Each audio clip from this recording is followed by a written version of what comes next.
Welcome into episode 123 of Hoops Across the Mountain State. I'm your host, Taylor Kennedy. Thank you all for joining me for the 123rd episode of this podcast. A lot of ground has been covered over the last 2 years with this podcast. We've talked with a plethora of different coaches. We've done previews.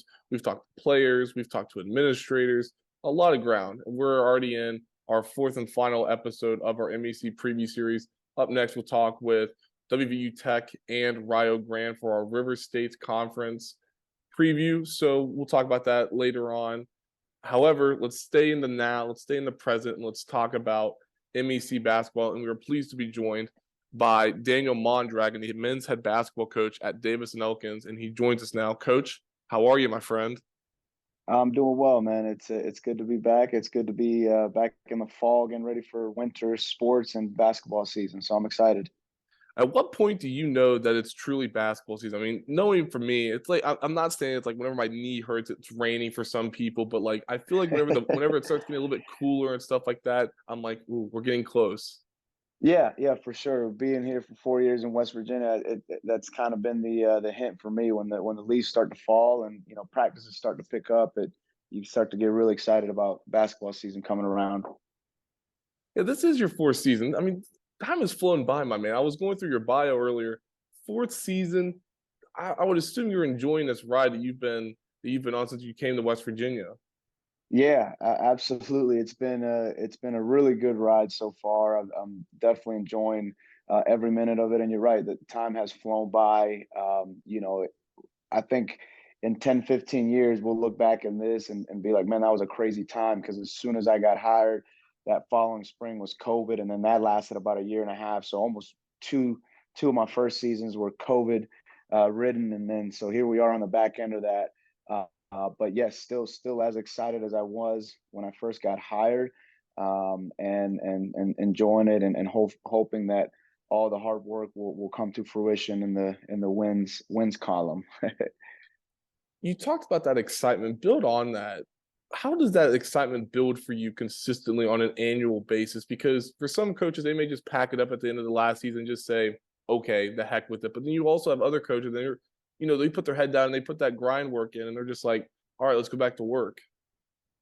Yeah, I think it like everything in life, it's kind of there are times where at the end of a tough season, and we've had a couple of tough seasons, it's easy to get a little discouraged. But that doesn't last very long in this profession. You kind of get back to work, get back on the recruiting trail. You start to watch film, reflect. What can you do better? And that's been the process every year. And it sounds kind of repetitive, but I think that's that's how you improve and that's how you build a program. And we've done that. My coaching staff has gotten better every year.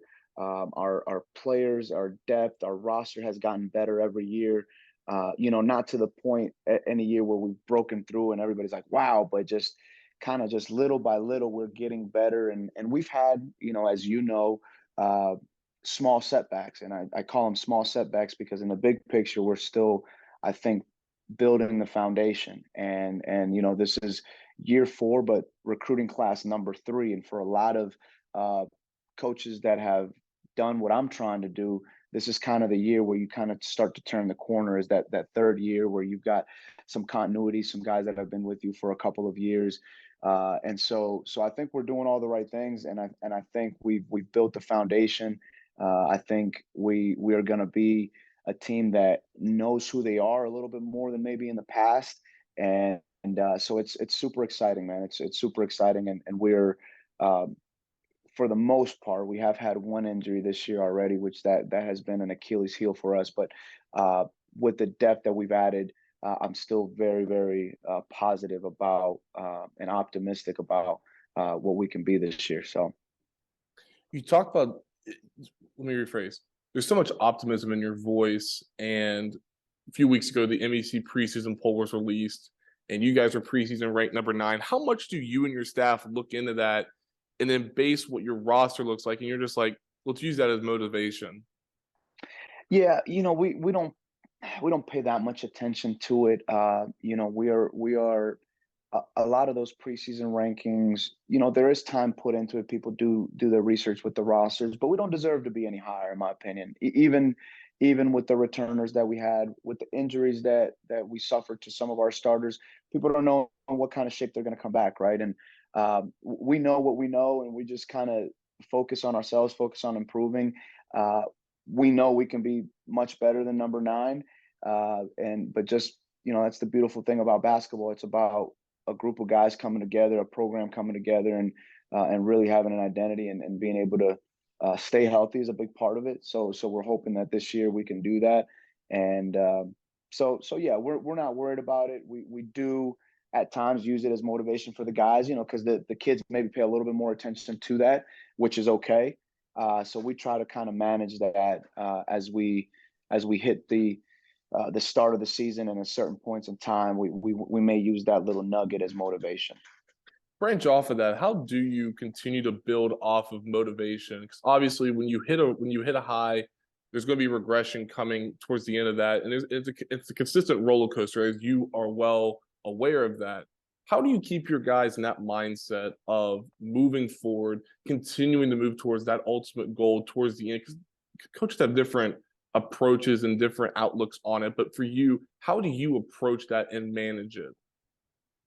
Yeah, that's a great question. I think for me the number one thing is just getting them to see the big picture too. I think that's very important, and um, we don't necessarily like every year we don't necessarily set goals in terms of like we got to win this many games, or we're more kind of, I know it's kind of cliche, but process driven, and we just try to emphasize the importance of just going to work every day and trying to improve a little bit every day.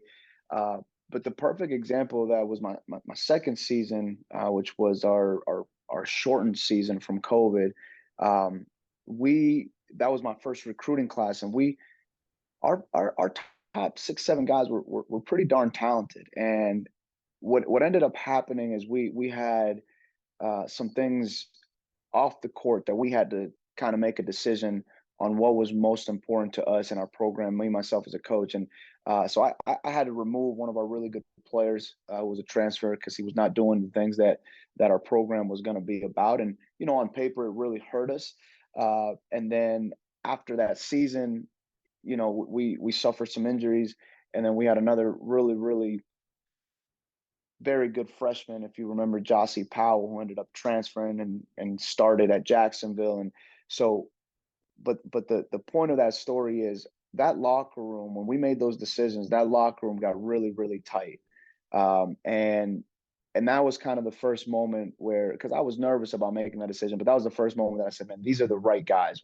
These are the guys that we can lose with. And I don't know if you've heard that line, like, recruit guys that you can lose with first.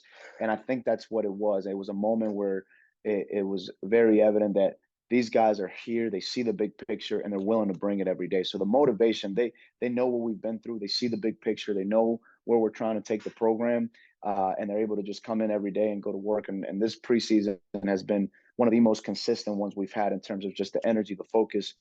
So I'm really excited. Let's talk about a few of your guys. I mean, you're returning a couple of great guys in this conference. Let's first start with one of the main catalysts for your team, and that's Breland Walton, a West Virginia native for you, a very consistent and high-level scorer for you as well. Having him back for his 5th year, what does that mean for you as a head coach? Breland's been great for us. He's got such a great story, and it means we have some continuity. It means we have some continued leadership. As you know, he's battling back from, but his rehab is going really well from the ACL injury. He should be cleared around mid to late December, so I expect him to be back and ready to go for the large part of the conference season in January. But just having him back, his presence, the guys love him. He's fun to be around. He's a good leader. He cares. And as big, as strong as and mean of a dude as he can look on the court, he's really a good human being with a big heart. So we're excited to have him and have his leadership for one more year. Another guy I want to talk about is Sam Rowley the fourth. A guy like him, he's a junior this year. He's returning as your guard, one of your main guards as well. Very quick and elusive guard as well. Having a guy like that in your backcourt, What does that mean for you offensively and defensively? Because you can go both ways with the basketball. What does this Yeah. mean for you in regards to systematics? Yeah. As he goes, we go, and we've been really hard on him, and he's the most coachable kid ever. But from day one, he's had the keys, and from the recruitment process, he knew that was going to be it. He's been a starter since his first game, and had a double double his first college game as a true freshman. And I knew then he was going to be special. So he's that there's a big jump that happens typically from your sophomore to your junior year, and we're seeing that in Sam in the practices from his leadership, but just his pace, his ability to see the floor, see the game, and have a feel, and getting his teammates involved. Where, at times because of his foot speed was his biggest strength, but at times was his biggest weakness. He would get a little bit too quick, and he's done a really, really fantastic job of studying the game. He's a gym rat. He works at it.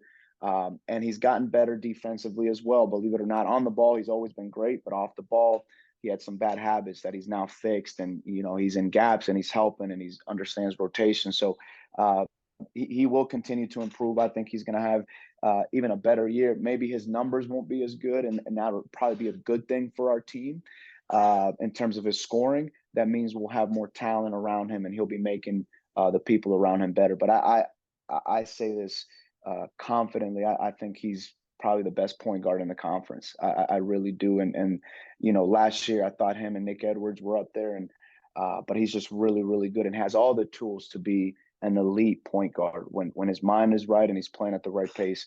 He's really, really tough to defend. And finally, the other guy I want to talk about is Ben Gillum, Woodrow Wilson product. In my opinion, he's a unicorn because a guy with his height and his athleticism is just super, super rare to come by. Been ultra impressed with how he progressed throughout last season. What needs to happen for him this season in his second year in your system to make that leap into what you guys ultimately want him to be? Mm-hmm. Well, this is a heartbreaker. Ben actually tore his ACL first day of official practice this year. Yeah. And my heart's broken for him. And he's handling it real well, so he's okay.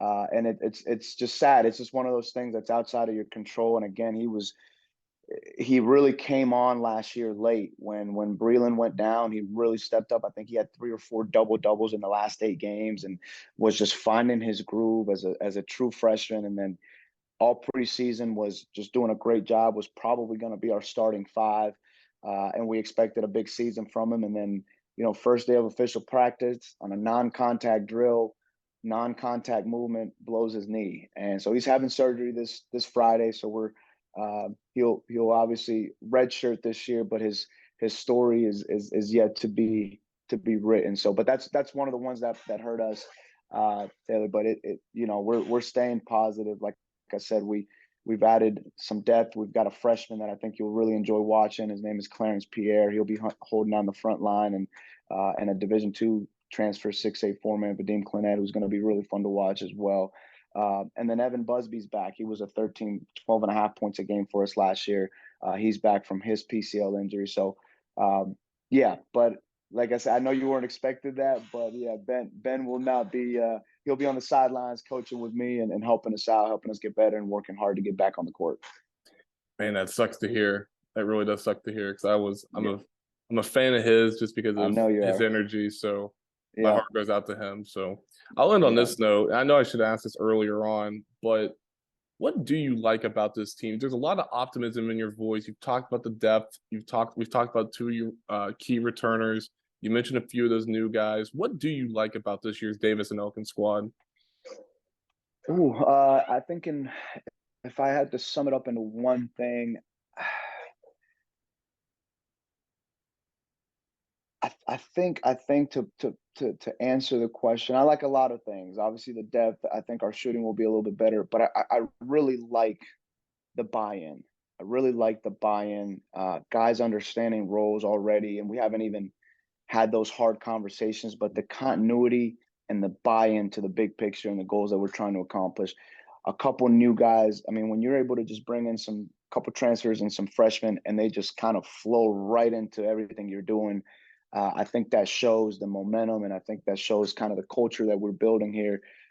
So I would say the buy-in, because the focus has been unmatched in my 4 preseasons here, in terms of just coming in every day, knowing what we got to do, seeing the big picture, and working to get better. Well, Coach, thank you for your time. I appreciate it. Always a pleasure speaking with you. Good luck this season, and I'll talk to you soon. Absolutely, man. Thanks for having me. Absolutely. Up next, we'll talk to Derek Sloan, West Virginia Wesleyan men's head basketball coach here on Hoops Across the Mountain State. Welcome back into Hoops Across the Mountain State. I'm your host, Taylor Kennedy. Thank you all for joining me for the final edition, I should say, the final edition of our MEC preview series. We just spoke with Daniel Mondragon down at Davis and Elkins. Let's go over to Buchanan now. We are pleased to be joined by the men's head basketball coach at West Virginia Wesleyan, Coach Derek Sloan. Coach, welcome back to the program. Appreciate you having me, Taylor. Absolutely do. I mean, my man, you are like, we got on this call because for people that don't know this, I record this a few days before I actually post this, and I'm recording this right now at 8:20.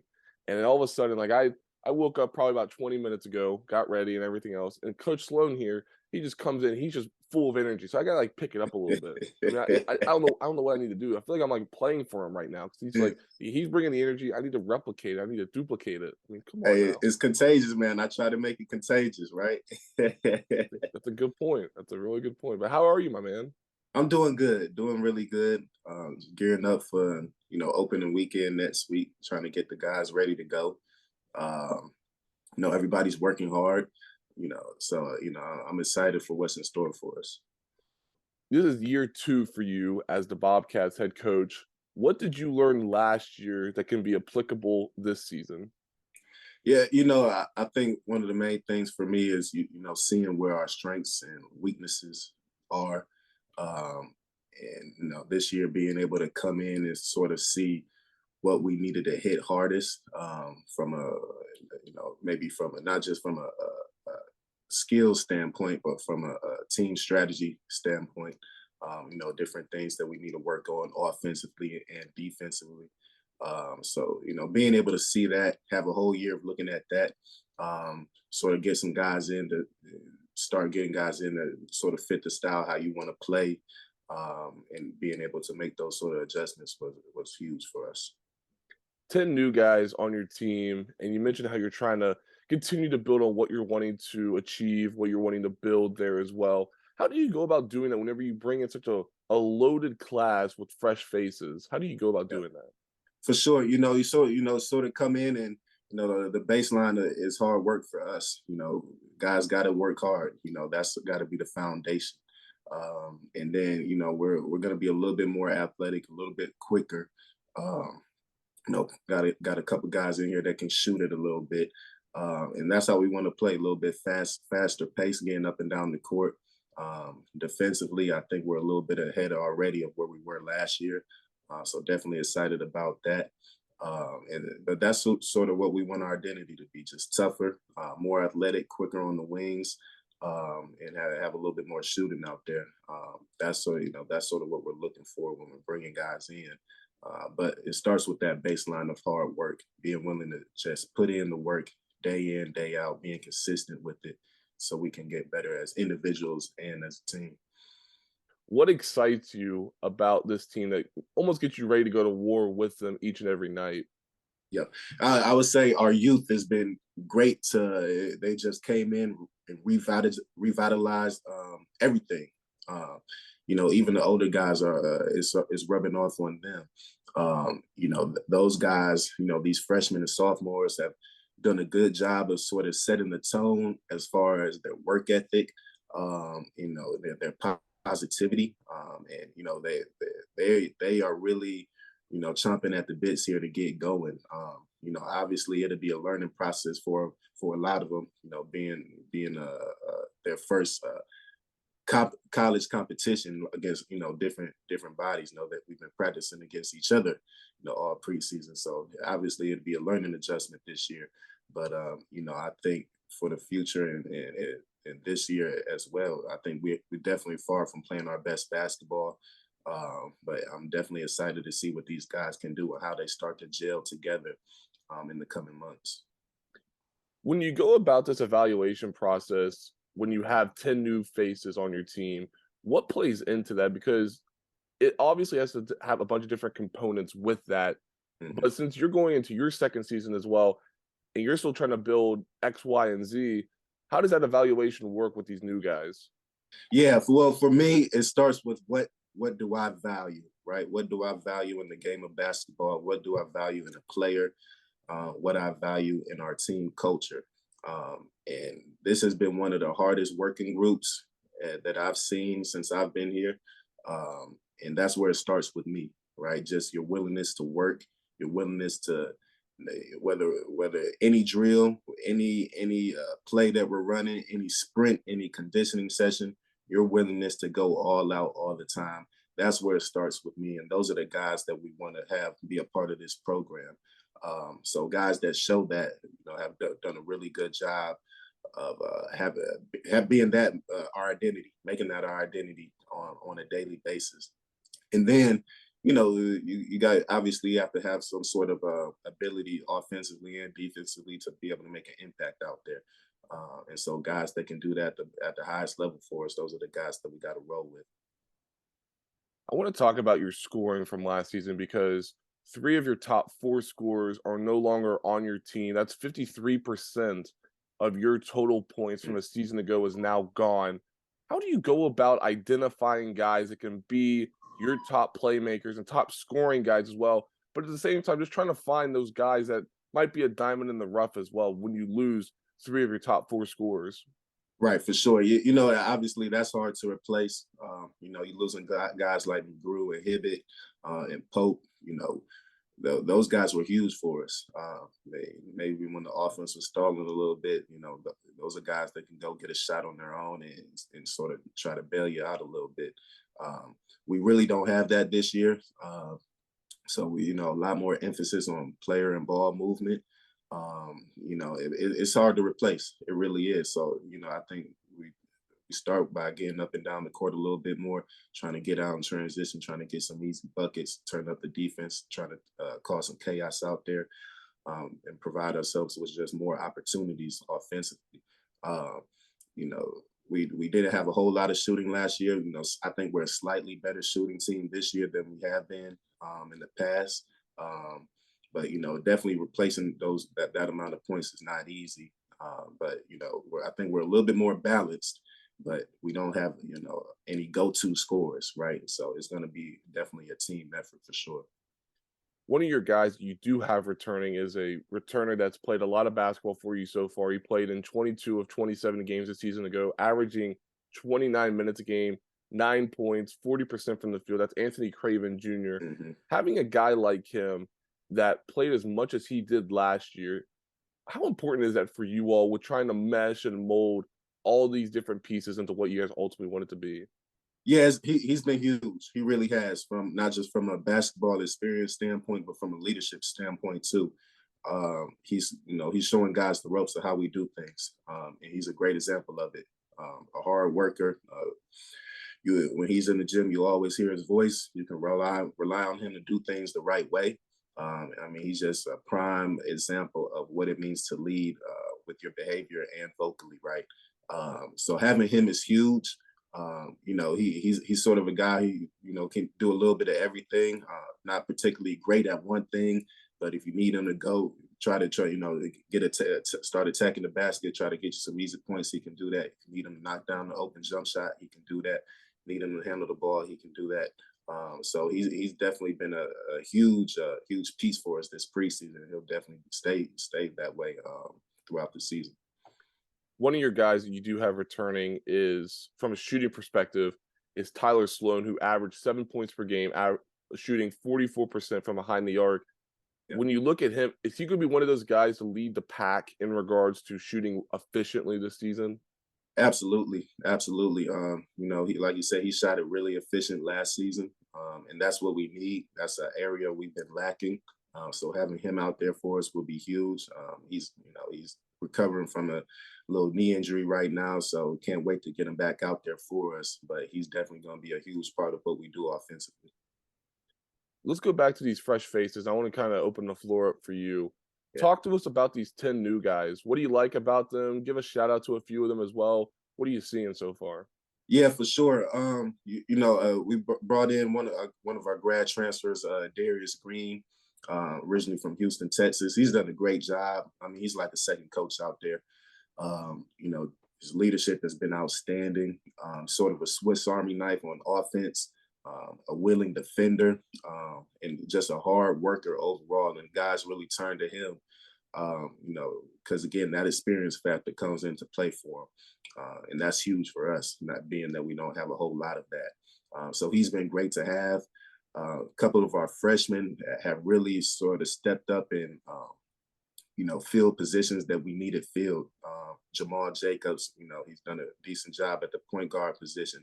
Jordan Rivera, Jordan Ken, and Jackson Rhodes has had a great preseason. Curtis Litton, a freshman from West Virginia, he's a big that has a great touch from the perimeter.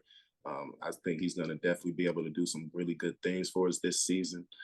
Again, it's going to be a learning process for him. There's something they haven't, this their first year going through it. But I'm definitely excited to see the growth that they show. And again, you might be a freshman, but it's college basketball. You got to step up and be able to make things happen, right? So that's what we're going to be looking for. Well, Coach, good luck this season. It's good to hear from you. It's good to see you again. I wish nothing but the best for the Bobcats this season. So good luck, and we'll talk soon.